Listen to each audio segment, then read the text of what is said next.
All right, Ross Tucker, the Ross Tucker Football Podcast is available. Ross on the sidelines for Westwood One coverage of the Jets and Lions last night, and he joins us on the program. I was talking a while ago, in fact, in the first hour, that maybe Matthew Stafford is the Carmelo Anthony of the NFL. A lot of stats, but nothing really to show for it as far as playoff resume. What do you think of that? Wow, that's an interesting comparison. I had never thought of that before. I don't think so. I think Stafford has never really had a great team around him. I understand the comparison, and I think it's fair. But I also think he's got a ways to go in his career. But last night was rough. You're right. I mean, he was getting beat up. His interceptions were awful. It was really, really surprising because, with the new head coach, Dan, we know, Matt Patricia is on the defensive side of the ball and he's changing things up. But they have the same offensive coaches. It's still Jim Bob Cooter, and they've invested so much in that offensive line. I mean, really the only bright spot for the Lions in the entire game was Kenny Golladay. Yeah. Their young receiver. He was about the only thing that they can really hold on to. That's an interesting comparison. I'm going to say no because I feel like over the last few years, Stafford has continued to get better. We'll see how this year goes. But I feel like the last 3 to 4 years, he's gotten better every year.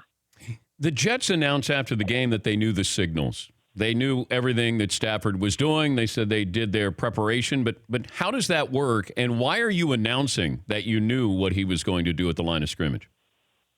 Yeah, I don't really understand that. I don't know how it works that they had such a good feel for it. It's the first game of the year, so they might have been able to spend a lot of time going over the coaching copy and the TV copy and really doing everything they could to dissect Stafford's hand signals, which, by the way, is totally legal. The only thing you can't do is you can't have a camera down on the sideline, just focus on the defensive coordinator or the offensive coordinator.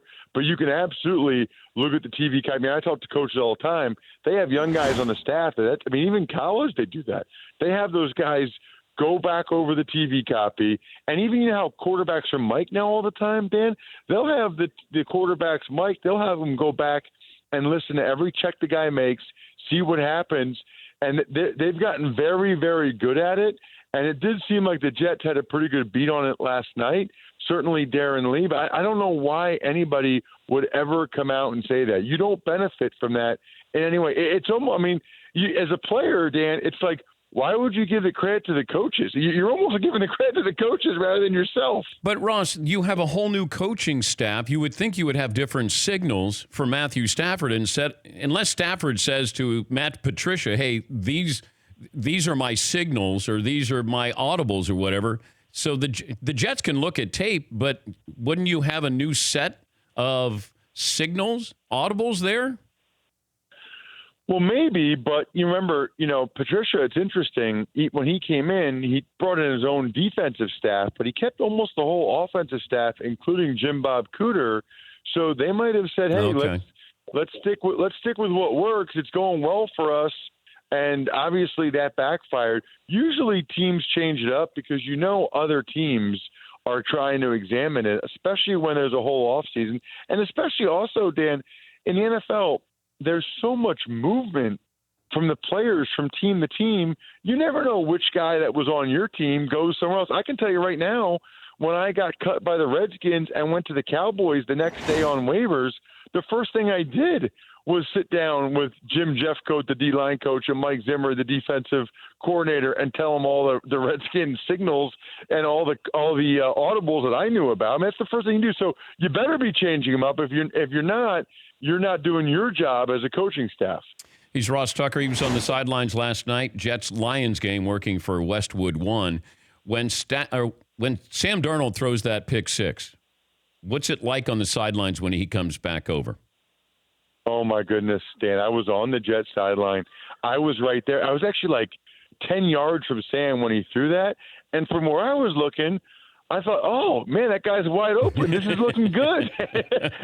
and you realize how hard it is to be a quarterback. You know, he had just stepped up in the pocket, he scrambled, got up, and he threw it all the way back. I was like, oh man, that guy's wide open.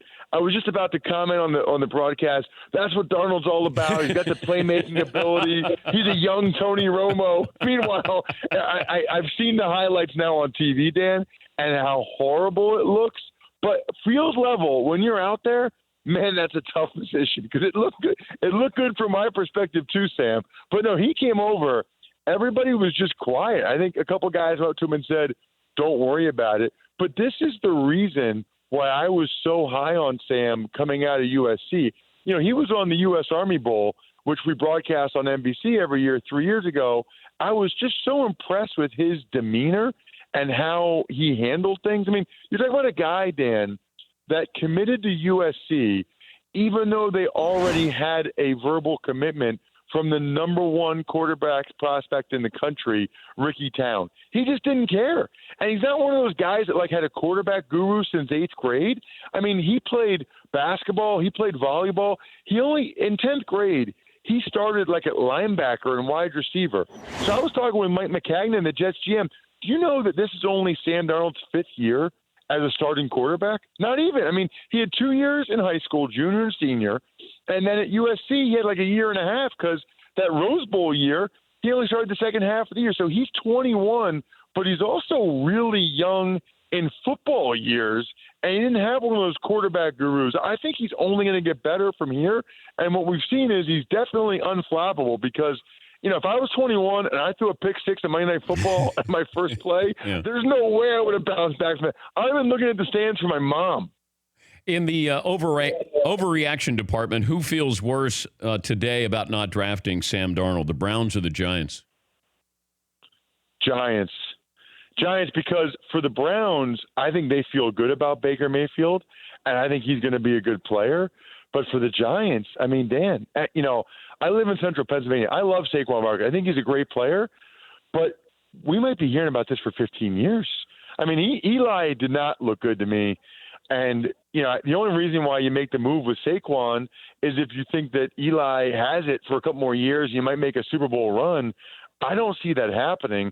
I think Darnold, and I'm not saying this just based on one game, this is how I felt the whole time. I think Darnold's going to be a franchise quarterback for 15 years. So for the Giants to pass on him when they've got Eli up there in years, I'm not even sure Eli is that much better than Darnold anymore right now. I mean, that is something that will be very tough. Now, who knows, Dan, maybe in a couple of years the Giants have a top pick and they get a great quarterback and we don't talk about it. But if they don't, if it's back to the Kent Graham, Dave Brown days, Dave Gettleman will never live it down. And that'll be why he gets fired. Good stuff, Ross. Safe travels, and we'll talk to you soon. Absolutely. Always great to be on. Thanks for having me. Ross Tucker, Westwood One sideline reporter. That last comment, I think, deserves some headlines there, that Sam Darnold might be as good as Eli Manning right now. Week 1, overreaction. For more Dan Patrick Show, tune to Audience Channel 239 on DirecTV or download the Dan Patrick Show app.